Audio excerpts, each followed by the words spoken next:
Once upon a time, deep in a cozy little cottage on the edge of a big green forest, lived a bear named Barnaby.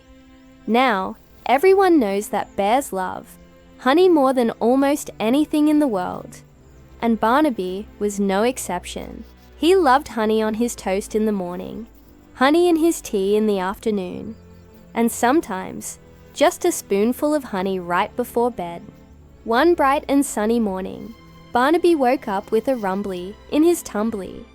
"Ah," he said, stretching his big furry arms. "A perfect morning for some honey on toast." He shuffled into his kitchen, opened his cupboard, and reached for his favorite honey pot. But it was empty. He looked again, rattling the pot. Nothing. He checked behind the flour, under the sugar, and even in the biscuit tin. "Oh, bother and fiddlesticks!" Barnaby cried out, his voice echoing in the empty kitchen. No honey, not a single sticky drop. What was a bear to do? A morning without honey was like a sky without a sun. Barnaby knew he had only one choice. He had to go find some more. He put on his favorite red scarf, grabbed a big empty bucket, and headed out the door, humming a little tune to himself. Off to the forest, for honey so sweet, a tasty, yummy, wonderful treat. Barnaby walked deep into the forest, his nose twitching and sniffing the air. The forest was alive with sounds, birds chirping, leaves rustling, and a gentle breeze whispering through the trees. He sniffed past the berry bushes, past the babbling brook, and past a family of squirrels chasing each other up an old oak tree. And then he smelled it, a sweet, golden, wonderful smell that made his tummy rumble even louder. "Mmm, honey," he declared, his eyes wide with excitement. He followed the scent with his nose in the air, like a detective on a very important case. The smell grew stronger and stronger until he looked up, and there it was. High up in the branch of a tall, sturdy tree was a big round beehive, humming with activity. It looked just like a giant buzzing honey pot hanging in the sky. Barnaby could practically taste the sweet, delicious honey already. His mouth began to water. "There you are, my lovely," he whispered to the beehive.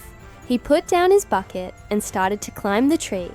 For a big bear, Barnaby was a surprisingly good climber.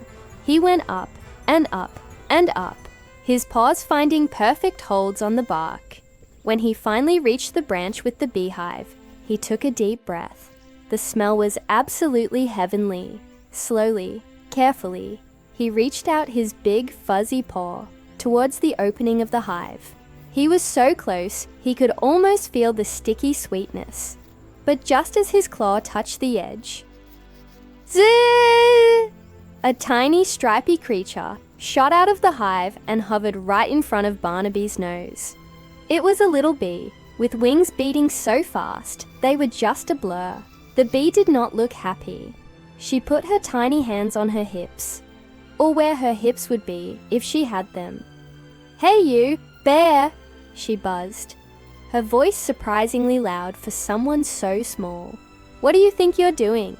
Barnaby froze, his paw hovering in midair. He blinked. He had never been spoken to by a bee before. "Go away," the little bee demanded, flying in circles around his head. "This is our honey. We worked all spring to make it. It is not for big, greedy bears." Barnaby pulled his paw back, surprised by the fierce little guard. He had thought getting honey would be easy, but it seemed he had a buzzing problem. Thank you so much for joining our little story time today. What do you think Barnaby the Bear will do next? If you enjoyed this tale, please give us a thumbs up, and don't forget to subscribe to our channel for more fun adventures. We love sharing stories with you. See you next time.